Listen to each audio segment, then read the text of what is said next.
Alex Rubin is the Co-Chief Executive Officer of the Council of Australian Jewry and joins us now from Brisbane. Thank you very much for joining us this morning. Thank you. Good morning. How are you feeling this morning? I'm feeling predominantly relief. You know, I met a lot of the hostage families over the last 15 months. I've sat with them. I've heard the anguish, the horrors that they go through day by day, not knowing about the fate of their loved ones. You know, you have women and children, you have babies as young as 9 months and 4 years old that were taken. And most of all, I'm relieved that there will hopefully be a reunion for them. But also, we don't know how many will come back alive and how many will come back in body bags.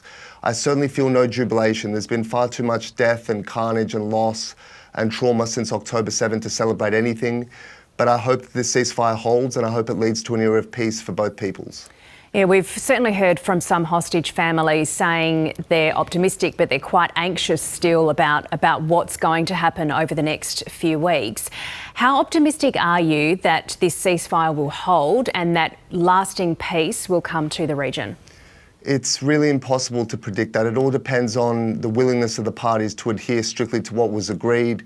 We know that this is a phased ceasefire, and what exactly transpires in phase 2 and 3 is still to be negotiated. So hopefully those negotiations bear fruit. But I hope predominantly that the remnants of Hamas have seen the toll of war and will now embark on a path of peace, although talking about peace and Hamas is obviously paradoxical.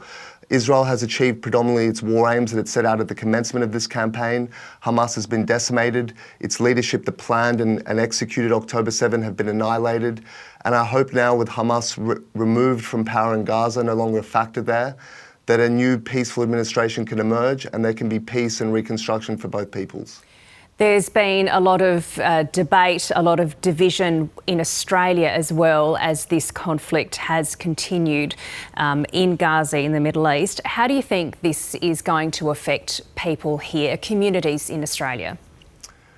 To be honest, I don't think it will have a great effect. I think that anti-Semitism in Australia is now a beast all of its own. And obviously what happened in the Middle East on October 7 and in the subsequent weeks and months sparked a lot of the hatred that we see today in our society. But again, it's taken on a life of its own. And I think those who are determined to burn synagogues and menace and threaten and harass the Jewish community here in Australia, I don't think they'll be satisfied or placated by what's transpired diplomatically. I think they're committed to hatred. So the Jewish community needs to be vigilant. We as a society, law enforcement, the judiciary and government need to keep this fight against anti-Semitism going, because it's not just going to evaporate on its own.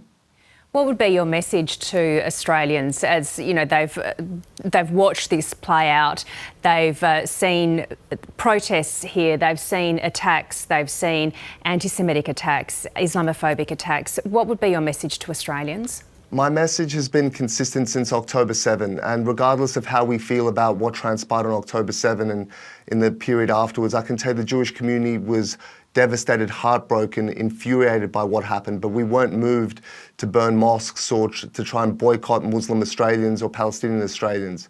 So I think we need to remember, first and foremost, we are Australians. We live in one cohesive society in this country.